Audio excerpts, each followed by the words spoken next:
Let me tell you a story that still keeps me up some nights, even now. You know, it's funny how life teaches you the hardest lessons when you least expect them. Oh, but before I get too deep into this tale, I'd love to know where you're all listening from today.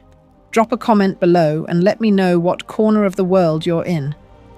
And if you haven't already, why not subscribe to our channel? It's completely free, and it helps us keep sharing these important stories with folks like you. Now, where was I? Ah, yes. I never thought, and honey, this still catches in my throat sometimes, that the very child I brought into this world would be the one trying to take me out of it. But you know what they say about money. It has this terrible way of turning blood into ice, just like that. My daughter Madison, and Lord, it pains me to even say her name sometimes. She wasn't interested in my love or my time, bless her heart. No, what she wanted was the $30 million that my late husband and I had spent 40 years of our lives building together. And let me tell you something. She was willing to do just about anything to get her hands on it. You see, I'm 72 now, but don't you go thinking that means I'm some helpless old lady. Oh no, far from it. And poor Madison? Well, she learned that lesson the hard way, trading her inheritance for a prison cell because she thought she was smarter than her mama. Can you imagine? Now, I should probably paint you a picture of my life before all this happened. I was a retired school principal up in Westchester County, living what you might call a quiet, comfortable life, in the home I'd shared with my dear husband for decades. I was one of those people who lived by routine, you know the type?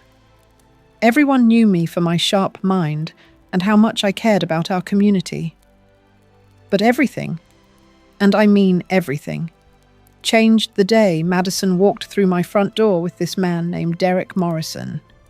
Now, Madison had always been, well, let's say she was a bit entitled. Never could quite handle money properly, even with the generous allowance I gave her. But malice? Real? Genuine evil? I never thought she had that in her. This Derek fellow, though, something wasn't right about him from the start. He had one of those smiles that never quite reached his eyes. You know the kind I'm talking about? And the way he kept asking about my estate. Well, it felt more like an interrogation than friendly conversation. He claimed to be some hotshot investor.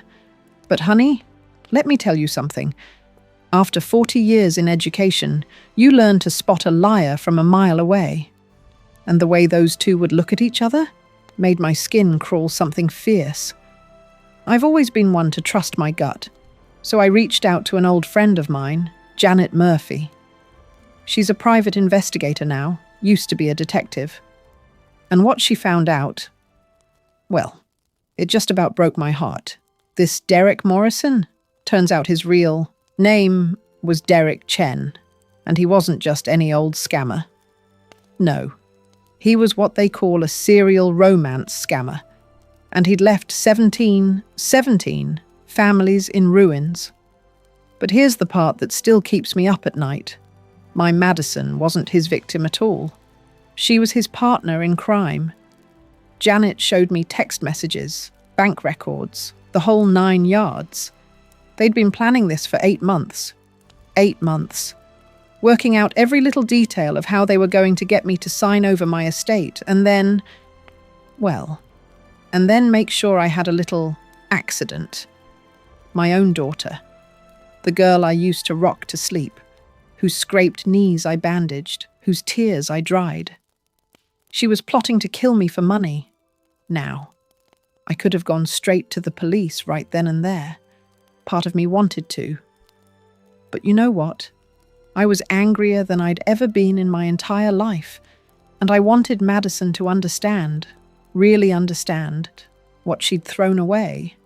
So I did something that maybe wasn't entirely legal, but Lord have mercy, it felt right.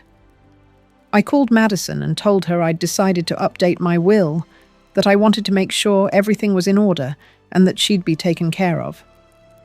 You should have heard how sweet her voice got on that phone call, dripping with fake concern about my health and my well-being. Made me want to reach through that phone and shake some sense into her. I told her I'd scheduled a meeting with my lawyer for the following week and that I wanted her there. She agreed so fast, probably thinking Christmas had come early. But here's what Madison didn't know. I'd actually scheduled a meeting with my lawyer, yes, but also with Janet, a forensic accountant named Marcus Webb, and Detective Sarah Chen from the local police department. I spent the next few days playing the part of a frail, confused old woman whenever Madison called. I'd forget things mid-sentence, ask her the same questions twice, mention how tired I was all the time. I could practically hear her, and Derek celebrating on the other end, thinking their plan was going to be even easier than they'd imagined. That week was the longest of my life, let me tell you. Every time Madison called with her fake sweetness, every time she asked about my dizzy spells or suggested I should take it easy, I had to bite my tongue so hard I'm surprised it didn't bleed. But I kept thinking about all those other families Derek had destroyed, all those people who'd lost everything because of con artists like him and Madison. The day of the meeting came, and Madison showed up dressed in black. Can you believe that? Black, like she was already in mourning. She had Derek wait in the car, probably thinking it would look suspicious if he came to a family meeting about my will. She walked into my lawyer's office with this concerned expression plastered on her face, asking me how I was feeling, if I needed anything. The performance would have been Oscar-worthy if it wasn't so disgusting. My lawyer, Thomas Richardson, bless him, he'd been handling my affairs for 20 years. He played his part perfectly. He started going through the paperwork, explaining the terms of my estate, and Madison was just nodding along, probably doing mental calculations of her future spending money. Then Thomas paused and said, "Mrs. Harrison, before we proceed, there are some other people here who need to speak with you and Madison." That's when Janet, Marcus, and Detective Chen walked in from the conference room next door. You should have seen Madison's face. All that fake color just drained right out of it, and for a moment I saw something real in her eyes. Fear. Pure, genuine fear. Detective Chen introduced herself and said, "Madison Harrison, we need to ask you some questions about your relationship with Derek Chen, also known as Derek Morrison." Madison tried to play it cool at first, said she didn't know what they were talking about, that Derek was just a friend. But then Janet started, laying out the evidence on the conference table. Text messages between Madison and Derek discussing the plan. Bank statements showing Madison had already racked up $70,000 in debt, gambling debts mostly, that she'd hidden from me. Emails to Derek talking about how they'd stage my accident, make it look like I'd fallen down the stairs, or maybe had a medication mix-up. There was even a particularly chilling message from Madison saying, "She's old anyway. It's not like we're cutting her life short by that much." Reading that one felt like someone had reached into my chest and squeezed my heart. This was my baby girl, my only child, the person I'd loved more than life itself, and she'd valued my existence at exactly $30 million and not a penny more. Marcus, the forensic accountant, then presented evidence of Derek's previous cons. He'd been doing this for almost 15 years, targeting wealthy older people through their children or grandchildren.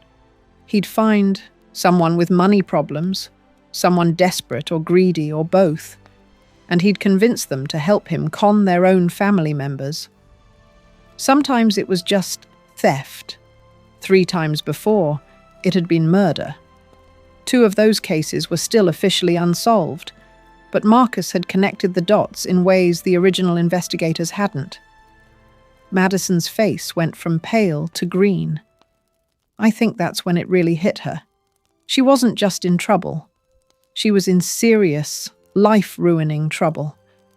She turned to me then, tears streaming down her face, and said, "Mum, please, you have to understand. I was desperate. The gambling debts, they were threatening me. Derek said this was the only way." And you know what? For just a moment, I felt sorry for her, because I realized she'd become exactly the kind of person I'd spent my career trying to prevent children from becoming, someone who'd lost all sense of right and wrong, who couldn't see past their own immediate wants, who had no concept of consequences. But that moment of pity passed real quick when Detective Chen said, "Mrs. Harrison, we found something else." She pulled out a small vial from an evidence bag. "We executed a search warrant on Derek Chen's apartment this morning. We found this, a concentrated form of digoxin. It's a heart medication, but in the wrong dose, especially for someone not prescribed it, it can cause a fatal heart attack. We found emails discussing how Madison would slip this into your food over the course of several weeks, making your death look like natural causes from heart failure." I felt like I couldn't breathe. It was one thing to know intellectually that they'd been planning to kill me. It was another thing entirely to see the actual poison they'd planned to use, to understand that Madison had been ready to watch me die slowly, probably sitting by my bedside playing the grieving daughter while the poison did its work. Madison was crying harder now, reaching for me, saying, "I couldn't go through with it, Mum. I swear I couldn't. I kept finding excuses not to do it. That has to count for something, right?" But Detective Chen shook her head. "Conspiracy to commit murder doesn't require that you actually complete the act. The planning, the acquisition of the means, the intent, that's enough." They arrested Madison right there in my lawyer's office. As they were putting the handcuffs on her, she looked at me and said, "I'm sorry, Mum.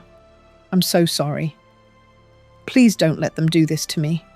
You're all I have." And I looked right back at her and said, "No, Madison. I was all you had. And you traded me for money that you were never going to see anyway, because Derek would have disappeared the moment he got his hands on it, leaving you holding the bag. You're not sorry you did it. You're just sorry you got caught." They led her out, and I sat down in one of Thomas's expensive leather chairs and cried for the first time since this whole nightmare began. I cried for the daughter I'd lost, even though I was realizing maybe I'd never really had her to begin with. I cried for the life I'd imagined we'd have together, me helping her raise her own children someday, us growing old together with me, knowing someone loved me not for my money, but for who I was. I cried for all those other families Derek had destroyed, and for the 2 people he and his previous partners had actually killed. Janet sat with me for a long time that day, not saying much, just being there. Eventually she said, "You did the right thing, Helen. If you hadn't stopped them, you'd be dead within a month. Derek doesn't leave loose ends, and Madison had already crossed a line she couldn't come back from." The trial was 6 months later, and let me tell you, those were the longest 6 months of my life. Madison's lawyer tried to argue that she'd been manipulated by Derek, that she was a victim of coercive control, that she'd never actually intended to go through with it. But the evidence was overwhelming. All those text messages, all that planning, the fact that she'd actively researched digoxin and its effects, that she'd withdrawn money to pay Derek his fee for helping her. Derek turned on her, of course, trying to make a deal with the prosecutors by claiming Madison had been the mastermind, and he'd just gone along with it. Nobody believed him. He had a trail of victims and a pattern of behavior that spoke for itself. They were both convicted. Derek got 35 years for conspiracy to commit murder, multiple counts of fraud, and they also charged him in connection with one of those previous deaths where they'd finally found enough evidence. Madison got 25 years. 25 years. She'd be nearly 60 when she got out, and I'd likely be dead by then anyway. having died of natural causes at an actual old age like people are supposed to.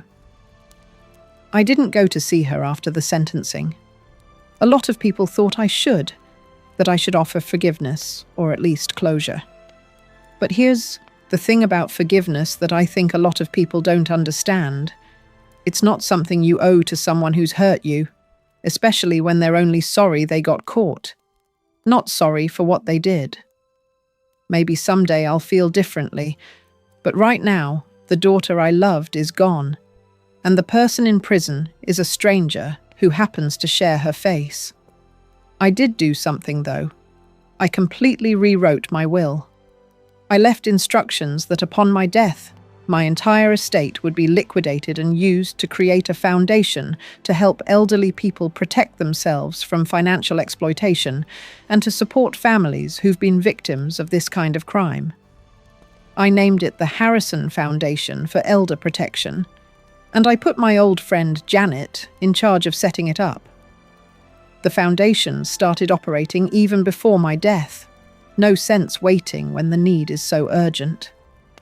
We've already helped dozens of families, providing them with resources to conduct background checks, legal assistance, when they suspect they're being conned, and educational programs about financial safety. It's become my new purpose, I suppose. For a while after everything happened, I was just hollow. I'd go through my days in a fog, looking at old photos of Madison as a child and wondering where I'd gone wrong. Did I spoil her too much? Not enough? Did I push her too hard or not hard enough? Was there a moment, a single moment, where I could have made a different choice and she would have turned out differently? My therapist. Yes, I got a therapist, and I recommend everyone get one, honestly. She helped me understand that at some point, Madison made her own choices.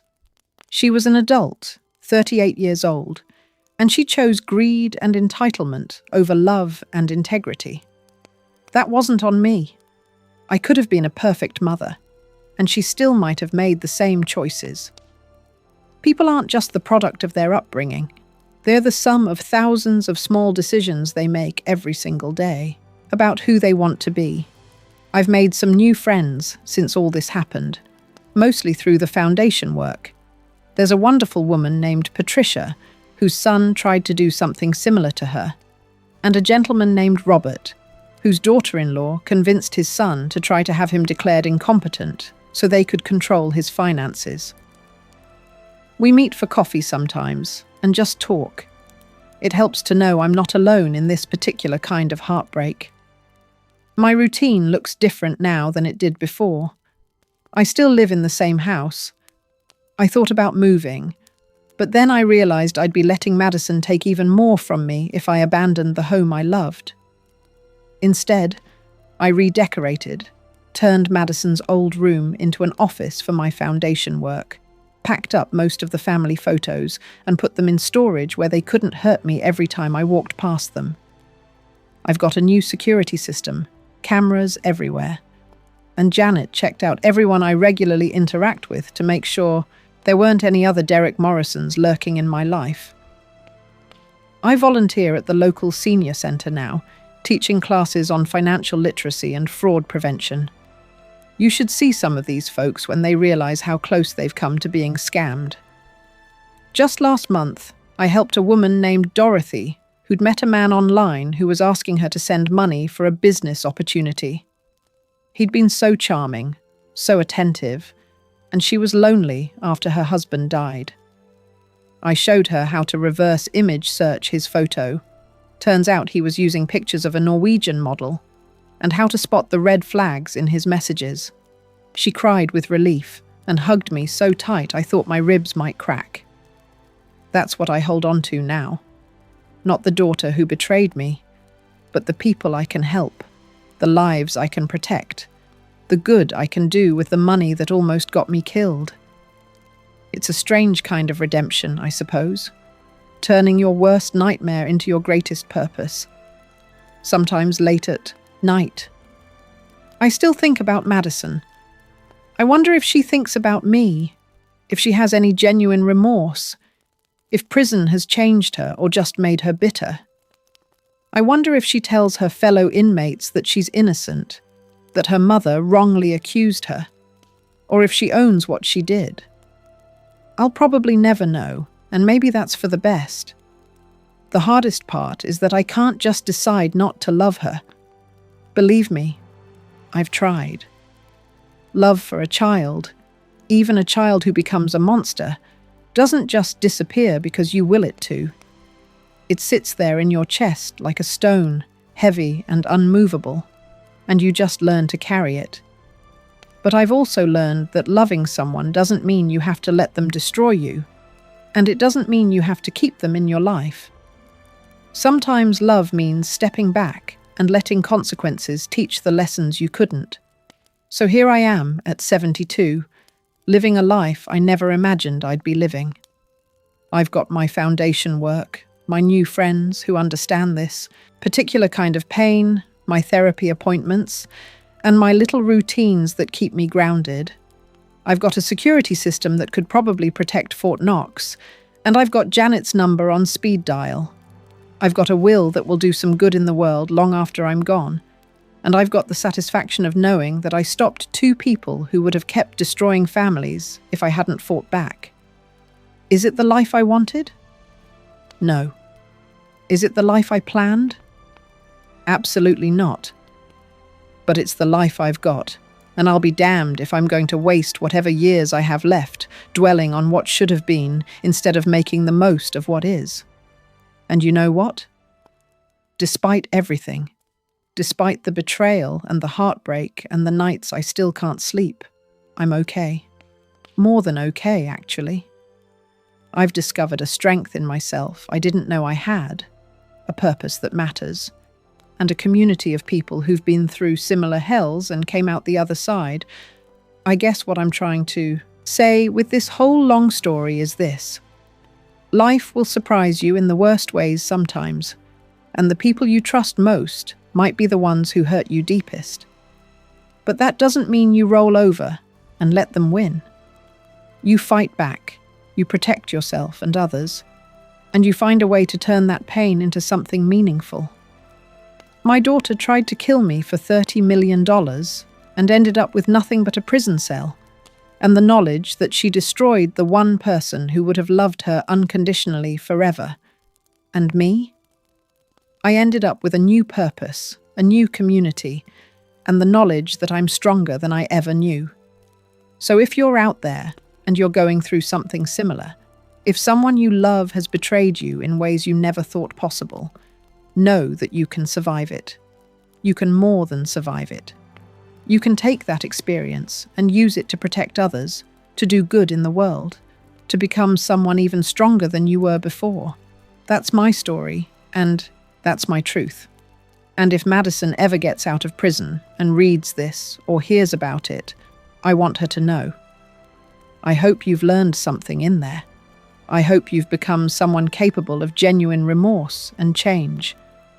But whether you have or not, I've moved on.